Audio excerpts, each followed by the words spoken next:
श्रीमद् भागवत महापुराण के प्रसंग में आपका स्वागत है। आइए श्रीमद् भागवत महापुराण के प्रथम स्कंद के छठे अध्याय में प्रवेश करें। संक्षेप में छठे अध्याय में क्या रोचक कथा उसकी चर्चा करते हैं। जैसा कि आपने कल सुना था, वेदव्यास जी के मन में अशांति हुई थी, तो देवर्षि नारद जी ने उनसे कहा था कि आप भगवान श्री कृष्ण जी की लीलाओं का वर्णन करने वाला ग्रंथ बनावें। और उस प्रसंग में उन्होंने अपने पूर्व जन्म का वर्णन किया था, जिसमें चातुर्मास के दिनों में वेदज्ञ ब्राह्मण के घर में ऋषि मुनियों के द्वारा चातुर्मास व्रत किया जा रहा था, और उसमें देवर्षि नारद जी भी अपनी माँ के साथ 5 वर्ष की उम्र में ऋषि मुनियों की सेवा में लग गए थे। और उनकी संगति से इनके लक्षणों को देख करके, इनके संस्कारों को देख करके ऋषि मुनियों ने इनको वह दिव्य ज्ञान दे दिया था जिससे जीवन सफल हो जाता है। तो यहाँ तक उन्होंने वर्णन करते हुए वेदव्यास जी से कहा था कि कृपया आप भी जो है इस प्रकार का शास्त्र बनावें, जिसको सुनने से संसार के दुखी लोग दुखों से मुक्त हो जावें। ये तभी संभव है जब भगवान श्री कृष्ण जी की लीलाओं का उसमें वर्णन हो। ये कहने के बाद जब वेदव्यास जी से नारद जी ने सारा वर्णन किया, तो वेदव्यास जी ने नारद जी से प्रश्न किया, महाराज अब आप बताइए, जब वो संत लोग चले गए चातुर्मास व्रत के पूरे होने पर, फिर आपने क्या किया वहाँ रह करके? किस प्रकार से आपने अपना समय व्यतीत किया और किस तरीके से आपने अपने शरीर का त्याग किया, ये सब बताइए। तो देखिए नारद जी बता रहे हैं। नारद उवाच भिक्षुभिर्विप्रविशते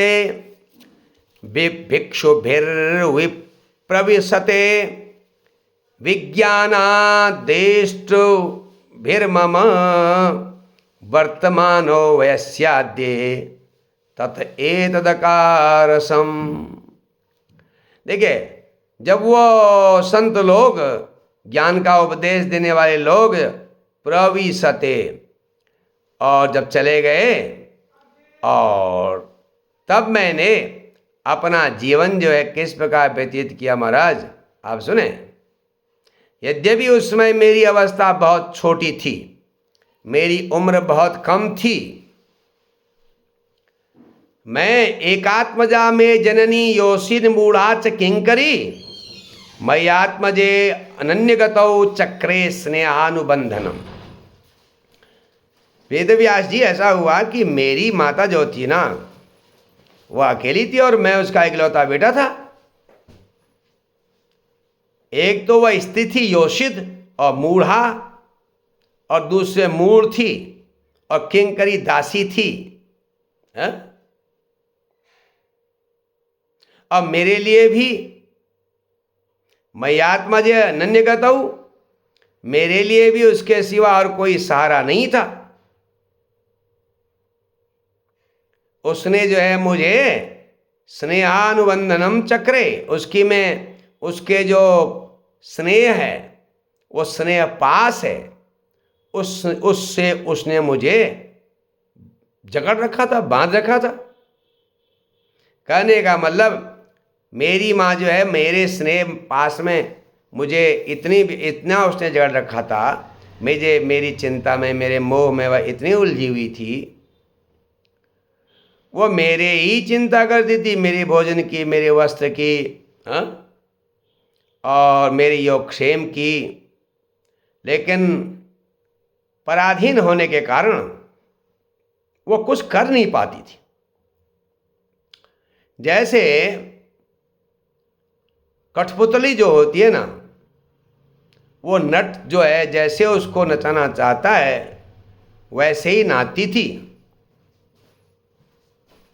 ये संसार भी ऐसे ही नाचता है। सारा संसार जैसे नट कठपुतली को नचाता है, उसी प्रकार कठपुतली को नचाने वाले की जैसी इच्छा होती है वैसे नाचती है कठपुतली, वैसे ही जो है यह सारा संसार ईश्वर के अधीन है। वही सब हम भी करते थे, मेरी माँ भी करती थी, वो भी नाचती थी। मैं भी अपनी माँ के स्नेह पास में बधा हुआ, माँ के प्रेम में, माँ के स्नेह में, माँ के मोह में बधा हुआ उस ब्राह्मणों के क्षेत्र में, उस ब्राह्मण के घर में रह रहा था। तब मेरी अवस्था केवल 5 वर्ष की थी। बालक पंचहायन, नारद जी खुद बता रहे हैं। मुझे किसी प्रकार का ये ज्ञान नहीं था, देश काल का ज्ञान नहीं था, उसके बारे में मैं जानता नहीं था। अब एक दिन की बात है, एकदा निर्गताम गेहात द्वंतिम निशिगाम पथि सर्पो दशत्पदा स्पृष्टः कृपणाम काल चोदितः। अब देखिए, एकदा निशी रात्रि में जब एक दिन मेरी माँ गाम गेहात निर्गता, घर से गई किस काम के लिए? द्वंतिम गाम, गाय का दूध दूहने के लिए गई।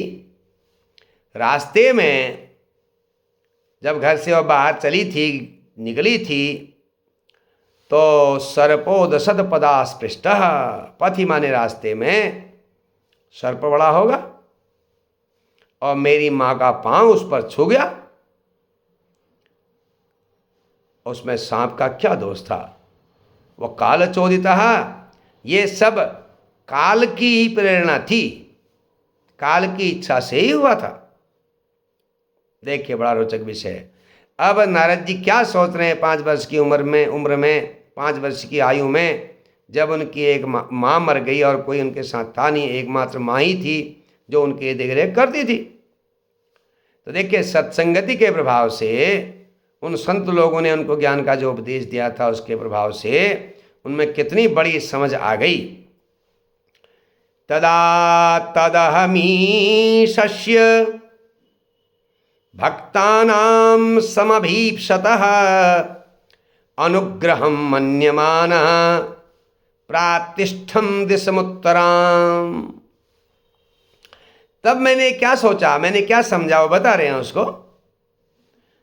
भक्तानां समभीप्सतः ईशस्य अनुग्रहं मन्यमानः, मैंने समझा कि भगवान जो है ना, भक्तों का समभीप्सतः, मंगल चाहने वाले भगवान का ही ये एक अनुग्रह है। वो जो माँ की मृत्यु हुई उसे मैंने ऐसे उसका अर्थ निकाला कि भक्तानां सम अभीप्सतः, भक्तों का कल्याण चाहने वाले भगवान का अनुग्रह ही मुझ पर हुआ है। भगवान की कृपा समझ करके मैं उत्तर दिशा को चल पड़ा। तो जब उत्तर दिशा को अकेले ही चल पड़ा तो मुझे मार्ग में अनेक प्रकार के देश, नगर, गांव आदि दिखे, नदी, पर्वत, पहाड़, विचित्र धातुएं, रंग बिरंगी चीज़ें, हाथी, घोड़े आदि सब जलाशय, अलग अलग प्रकार की वनस्पतियों का दर्शन भी हुआ। अब देखिए, जब मैं चलता ही गया तो स्वाभाविक था कि मेरा शरीर भी स्थिर तो था ही, थक गया था, मैं स्थिर हो गया और मुझे बड़ी जोर की प्यास भी लगने लगी और भूखा तो था ही। तो आगे जाने के बाद वहाँ मुझे एक नदी मिली और उस नदी में मैंने स्नान किया और जलपान किया। स्नात्वा पीत्वा हृदय नद्या उपस्पष्टो गतश्रमा। तो मैंने स्नान, जलपान आदि जब किया तो मेरी थकान मिट गई, आचमन किया मैंने, और उस निर्जन वन में मैं जो है तस्मिन् निर्मनुजेरण्ये पिप्पलोपस्थ आस्थितः आत्मनात्मानमात्मस्थं यथा सुतमचिन्तयम्। तस्मिन् निर्मनुजे अरण्य, उस निर्जन जंगल में, अरण्य में, पीपलोपस्थ आस्थितः, और मैंने पीपल के नीचे अपना आसन लगा करके मैं बैठ गया। मैंने आसन लगाया और बैठ गया। जैसा मैंने यथासुतम, जैसा मुझे महात्माओं ने कहा था, बताया था, वो वैसा ही मैंने हृदय में आत्माना आत्मस्थम, जो हृदय में जो भगवान का स्थान है, वहां पर हृदय में रहने वाले भगवान का, परमात्मा का मन ही मन ध्यान आरंभ कर दिया, जैसे मुझे उन संत महात्माओं ने बताया था। अब देखिए, अब मैं भगवान का चिंतन करने लगा, भगवान के दर्शन की प्रतीक्षा करने लगा। ध्यायतश्चरणाम्बोजं भाव निर्जित चेतसा औत्कंठ्या शुक्लाक्षस्य हृदासीन में स्नेहरि। 17वां श्लोक आपके 6ठे अध्याय का। तो जब मैं भक्ति भाव, मेरी अंदर भक्ति भाव से मैंने भगवान का ध्यान किया, भगवान के चरण कमलों का ध्यान किया, तो भगवान के चरणों के ध्यान करते ही मेरे अंदर औत्कंठ्यात, ऐसी उत्कंठा हो गई कि भगवान मुझे दर्शन दें। भगवान के प्रति उत्कट लालसा हो गई, उत्कंठा हो गई, और जिससे मेरे आंखों में अश्रुकलाक्षस्य, आंसुओं की धारा बहने लगी, आंसू छलकने लगे, और हृदय में धीरे धीरे भगवान प्रकट हो गए। और भगवान के दर्शन मुझे हुए तो मैं आनंद की तालाब में कहो, आनंद की बाढ़ में कही, आनंद संपलवे लीनो, मैं आनंद रूपी सागर में जो है मगन हो गया, आनंदित हो गया। मुझे अपना ध्यान भी नहीं रहा, ध्याता और ध्येय वाली बात ही जो है वो गायब हो गई। जिस भगवान का मैं ध्यान कर रहा था, उनका भी मुझे तनिक ध्यान नहीं रहा। ध्येय वस्तु, ध्येय, ध्याता, मैं ध्यान करने वाला हूँ और मुझे ध्यान भगवान का करना है, ये दोनों का ही मुझे आभास नहीं रहा, भान नहीं रहा। भगवान का जो वह दिव्य रूप था, रूपम भगवतो यत्तत् मनः कांतम सुतापहम अपश्यन् सहसोत्तस्थे वैक्लव्यात् दुर्मना इव। भगवान का जो वह अनिर्वचनीय, जिसका वर्णन नहीं हो सकता है, ऐसा रूप सारे दुखों को नाश करने वाला था। सुचापहम, सारे कष्ट क्लेश दुख का नाश करने वाला, और मन को अत्यंत आकर्षित करने वाला था। मैंने जब उसको देखा, अपश्यन् सहसोत्तस्थे, मैंने जब उसको अभी तक देखा था और थोड़ी देर में वह रूप गायब हो गया, खो गया। मैं वैक्लव्यात् दुर्मना इव, मैं विकल हो गया। जब मुझे वह रूप नहीं दिखाई दिया तो मैं फिर विकल हो गया, वैक्लव्यात् दुर्मना इव, और मैं सहसोत्तस्थे, अपने आसन में खड़ा हो गया। तो इस प्रकार से नारद जी अपने भगवान के जो प्राकट्य उनके हृदय में हुआ था उसका वर्णन बता रहे हैं। मैं उस दर्शन का, उस रूप का बार बार दर्शन करना चाह रहा था, लेकिन मैं उसे फिर देख नहीं पा रहा था। वीक्षमाणोऽपि न पश्यम अवितृप्त इवातुरः, मैं उसे नहीं देख पा रहा था। मैं अतृप्त के समान, जैसे तृप्ति नहीं हुई हो, जिसकी तृप्ति नहीं हुई, ऐसे अतृप्त के समान आतुर हो गया था, दुखी हो गया था। तो अब ये जो विषय था, इस प्रकार उस निर्जन जंगल में, जो वाणी का विषय नहीं है, जिसकी मैं व्याख्या नहीं कर सकता वेद व्यास जी, ऐसे भगवान के मुझे दर्शन हुए थे। जब मैं बार बार भगवान के रूप को देखने का प्रयास करता रहा, तब आकाशवाणी हुई, एवं यतंतम विजने मामाहागोचरो गिराम गंभीर श्लक्षणया वाचा शुचः प्रशमयन्निव। जब मैं बार बार खोज कर रहा था उस भगवान के अनिर्वचनीय रूप का, जिसका वर्णन नहीं हो सकता है, तो मुझे जो है भगवान ने बड़ी गंभीर वाणी से, भगवान ने तो कहा होगा, तो गंभीर वाणी हुई, आकाशवाणी हुई, और जो उसने मेरे शोक को शांत करते हुए शुचः प्रशमन्निव गंभीर श्लक्षणया वाचा, जो गंभीर वाणी थी उसके द्वारा कहा। क्या कहा? बड़ा रोचक विषय है। 22वां श्लोक, हंतास्मिन् जन्मनि भवान न मां दृष्टुमिहार्हसि अविपक्वकषायाणां दुर्धर्षोऽहं कुयोगिनाम्। अरे बालक, निष्पाप बालक, बड़ा जो है हंत खेद है। अस्मिन् जन्मनि, आप इस जन्म में, भवान माम दृष्टुम, आप इस जन्म में अब मेरा दर्शन नहीं कर सकोगे,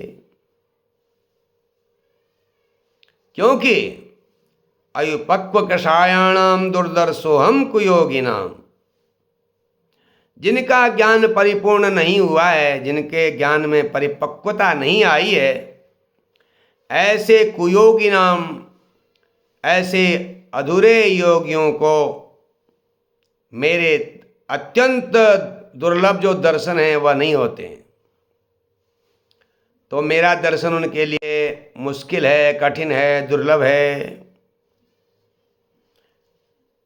एक बार तुमने मेरे रूप का दर्शन कर लिया है, एक झलक आपको मिल गई है। जब मनुष्य अपनी धीरे धीरे अपनी आकांक्षाओं को, अपनी वासनाओं को भली भांति त्याग देता है, तो तभी जो है मेरे दर्शन हो सकते हैं। ये कुछ समय के संतों की सेवा करने से तुम्हारी जो वृत्ति है, तुम्हारा जो चित्त है, वह मुझ में स्थिर हो गया है। अब इस पांच भौतिक शरीर को छोड़ करके तुम मेरे पार्षद हो जाओगे। मुझे प्राप्त करने पर फिर तुम्हारा ये निश्चय, जो देखने का दृढ़ निश्चय है, वह हमेशा पूरा हो जाएगा, फिर कभी नहीं टूटेगा। और सृष्टि के प्रलय हो जाने पर भी तुम्हें मेरी स्मृति, मेरी याद बनी रहेगी। इस प्रकार नारद जी ने कहा, जब संसार का प्रलय हुआ, जब भगवान जो है प्रलय काल में जल में शयन करते हैं, तो उस समय उनके जो शरीर में संसार के सभी प्राणी प्रवेश कर जाते हैं। भगवान ब्रह्मा जी जो हैं सारी सृष्टि को समेट लेते हैं, और भगवान के साथ ही उनके हृदय में मैं भी प्रवेश कर गया ब्रह्मा जी के अंदर। तो 1000 चतुर्युगी बीतने पर, 1000 युग, 4 युग जब बीतते हैं 1000 बार, तो ये ब्रह्मा का एक दिन होता है। उसके बीतने पर, जो रात थी उसके बीतने पर, फिर जब ब्रह्मा जगे तो उन्होंने जब सृष्टि की, तो उन्होंने जो मानस पुत्रों को उत्पन्न किया, मरीचि आदि, उनके साथ मैं भी प्रकट हो गया। और भगवान की कृपा से मैं तीनों लोकों में बिना रोक टोक के, बिना रुकावट के भ्रमण करते रहता हूँ। भगवान ने मेरे लिए एक बहुत बड़ा अनुग्रह किया है। देवदत्तामिमां वीणां स्वर ब्रह्म विभूषितां मूर्छित्वा हरिकथां गायमानश्चराम्यहम्। देखो, इमाम वीणाम ब्रह्म देवदत्ताम, भगवान की ही दी हुई ये वीणा है जिसमें स्वर ब्रह्म है। स्वर ब्रह्म का मतलब षडज, जो जो वर्ण है षडज, षडज ऋषभ गांधार मध्यम देवत आदि जो 7 स्वर हैं, वही ब्रह्म के व्यंजक होने के नाते ब्रह्ममय कहे गए हैं।